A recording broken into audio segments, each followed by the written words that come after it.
os eventos celulares e bioquímicos responsáveis pela geração de duas células filhas, a partir de uma célula-mãe, são conhecidos como ciclo celular.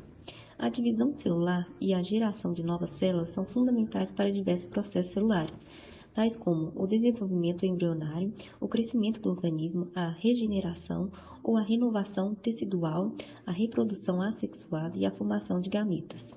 O ciclo celular da maioria das células eucarióticas passa por uma sequência comum de eventos: crescimento celular, replicação do material genético, distribuição do material genético para células filhas e divisão celular. O ciclo celular é dividido em duas fases distintas, intérfase e mitose. Cada uma dessas fases apresenta características morfológicas e bioquímicas típicas. Tanto a intérfase quanto a mitose são divididas em subfases. A intérfase é dividida em 3 subfases: G1, S e G2. A mitose é dividida em prófase: metáfase, anáfase e telófase.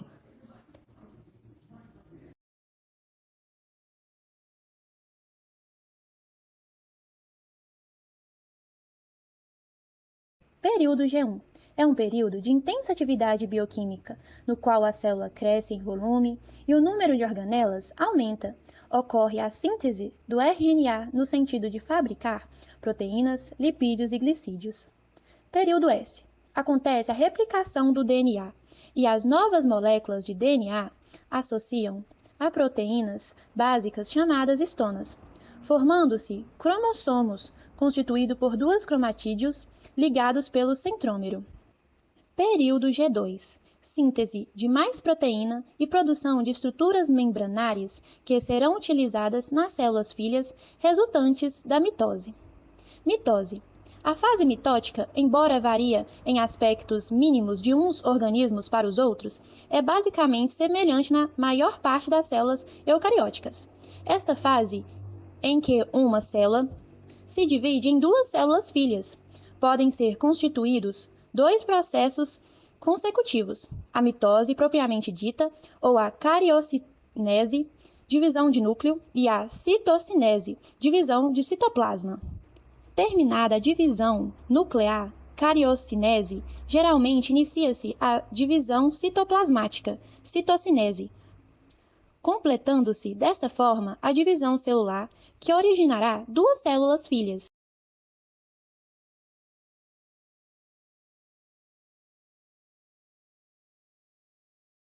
Veremos alguns dos reguladores do ciclo celular mais importantes: proteínas chamadas ciclinas, enzimas chamadas CDKs e um complexo enzimático chamado APC/C.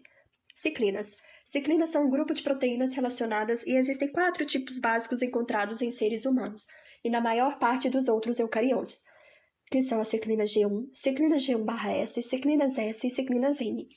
Como os nomes sugerem, cada ciclina está associada a uma determinada fase, transição ou conjunto de fases no ciclo celular e ajuda a conduzir os eventos dessa fase ou período. Por exemplo, a ciclina M promove os eventos da fase M, tais como a quebra do envelope nuclear e a condensação cromossômica. Os níveis das diferentes ciclinas variam consideravelmente em todo o ciclo celular, como mostrado no diagrama. Uma ciclina típica está presente em níveis baixos na maior parte do ciclo, mas aumenta acentuadamente no estágio onde for necessário. Ciclina M, por exemplo, atinge um pico de uma forma acentuada na transição entre as fases G2 e M. As ciclinas G1 são incomuns pelo fato de serem necessárias na maior parte do ciclo celular. CDKs. Para fazer com que o ciclo celular avance, uma ciclina deve ativar ou desativar muitas proteínas-alvo dentro da célula. As ciclinas desencadeiam os eventos do ciclo celular, associando-se a uma família de enzimas chamada quinases, dependentes de ciclinas, que são as CDKs. Uma CDK sozinha fica inativa, mas a ligação com uma ciclina a ativa, tornando-a uma enzima funcional e permitindo que ela modifique proteínas-alvo dentro da célula. Como isso funciona? CDKs são quinases, enzimas que fosforilam proteínas-alvo específicas. O grupo fosfato ligado age como um interruptor, tornando a proteína-alvo mais ou menos ativa. Quando uma ciclina se liga a uma CDK, isto tem 2 efeitos importantes. Ativa a CDK como uma quinase, mas também direciona a CDK para um conjunto específico de proteínas-alvo, adequadas para o período do ciclo celular controlado pela ciclina. Por exemplo, ciclinas G1/S enviam CDKs para alvos da fase S, promovendo, por exemplo, a replicação do DNA, enquanto ciclinas M enviam CDKs para alvos da fase M, fazendo a membrana nuclear se romper. Em geral, os níveis de CDK permanecem relativamente constantes por todo o ciclo celular, mas a atividade da CDK e as proteínas-alvo mudam à medida que os níveis das várias ciclinas aumentam e diminuem. Além de precisar de uma parceira ciclina, as CDKs também devem ser fosforiladas em um local específico para serem ativadas. E também podem ser reguladas negativamente pela fosforilação de outros locais. As ciclinas e as CDKs são muito conservadas em termos evolutivos, o que significa que elas são encontradas em muitos tipos de espécies, da levedura a sapos e a seres humanos. Os detalhes do sistema variam um pouco, por exemplo, a levedura possui apenas uma CDK, enquanto os seres humanos e outros mamíferos têm várias CDKs que são usadas em diferentes estágios do ciclo celular. Mas os princípios básicos são bastante semelhantes, de forma que as CDKs e os diferentes tipos de ciclinas podem ser encontrados em cada espécie. APCCs são complexos proteicos que causam a destruição das ciclinas M a partir da anáfase. A destruição das ciclinas M força a célula a sair da mitose, permitindo que as novas células filhas entrem em G1. O APCC também causa a destruição das proteínas que seguram as cromatídeas irmãs juntas, permitindo que se separem na anáfase e se movam para os polos opostos da célula.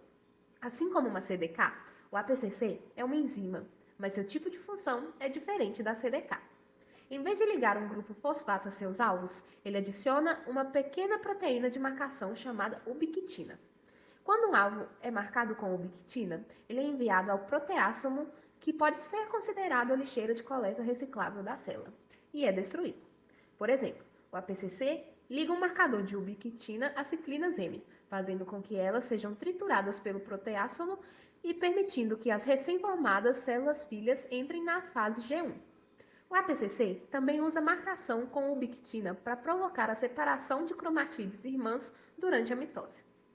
Se o APCC recebe os sinais certos durante a metáfase, ele inicia uma cadeia de eventos que se destrói a coenzina, a proteína cola que mantém as cromatídeas irmãs juntas.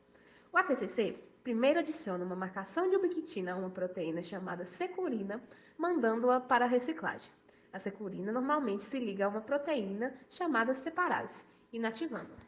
Quando a securina é enviada para a reciclagem, a separase torna-se ativa e pode realizar sua função. A separase corta a coenzina que mantém as cromatídeas irmãs juntas, permitindo que se separem.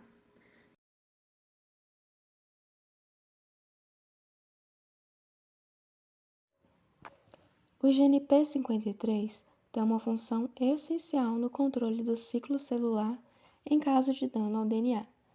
O P53 age como um fator de transcrição. No caso de algum dano ao DNA ser constatado durante a divisão celular, o P53 ativa a transcrição de P21. O P21 é um inibidor do complexo CDK, que é essencial para a progressão do ciclo celular. O gene P53 normal suprime a formação do câncer por meio de diversos mecanismos, como impedindo, com a ajuda de proteínas intermediárias, que as células que sofreram danos ao DNA entrem na fase S do ciclo miótico, até que o DNA seja corrigido. É possível também que a proteína P53 auxilie de algum modo na correção do DNA. Outra função desse gene relaciona-se com sua capacidade de desencadear os mecanismos de apoptose, quando existe dano no DNA. O gene P53 é considerado uma espécie de defensor permanente no DNA. Seu papel como gene supressor de câncer decorre de sua atividade sobre as células com DNA defeituoso, que é o caso de todas as células cancerosas. No caso de a P53 estar inativa, as células com modificações no DNA podem passar pelo controle de qualidade do ciclo celular, propagando o erro para as células filhas, podendo acarretar a formação tumoral. Uma vez que é capaz de provocar apoptose, o gene P53 desempenha um papel central no tratamento do câncer pela radioterapia, que ataca de preferência as células cancerosas, embora as células normais também sejam afetadas, principalmente as que se renovam constantemente.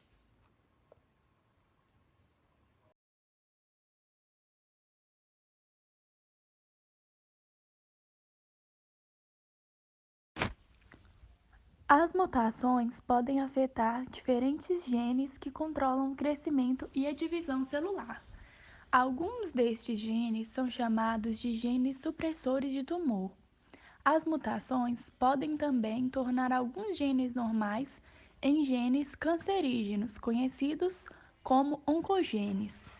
O câncer surge a partir de uma mutação genética, ou seja, de uma alteração no DNA da célula, que passa a receber instruções erradas para as suas atividades. As alterações podem ocorrer em genes especiais, denominados proto-oncogenes, que a princípio são inativos em células normais. As variantes podem ocorrer em qualquer célula ou estágio do desenvolvimento, ainda que algumas estejam mais propensas a mudar. As mutações podem ocorrer em células de um organismo já desenvolvido, somáticas, ou nas células que originarão ovócitos e espermatozoides, germinativas.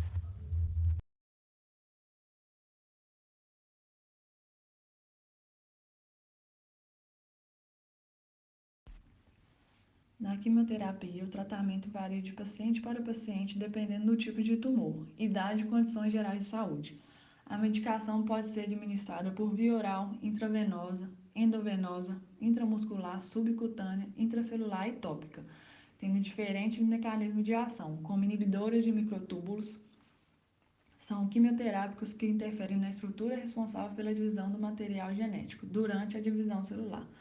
Agentes alquilantes ligam o DNA ou promovem a ligação de substância tóxica ao DNA, levando à morte celular por dano do material genético. Antimetabólicos, eles impedem a incorporação desse elemento no DNA, bloqueando a duplicação do material genético e, consequentemente, a divisão celular. Outras classes que incluem drogas que bloqueiam a ação de uma substância responsável pela manutenção da estrutura do DNA. A radioterapia é o uso de radiação para tratar tumores benignos ou malignos e seu objetivo é destruir as células tumorais, preservando ao máximo as células normais. Ela pode ser de maneira isolada ou combinada com cirurgia ou quimioterapia.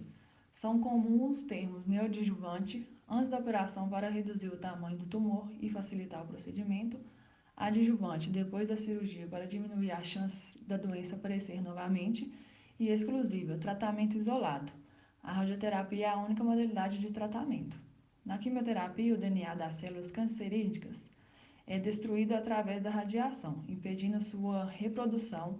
Por consequência, elas param de desenvolver. A radiação também atinge tecidos saudáveis de forma menos intensa e com a maior capacidade de recuperação.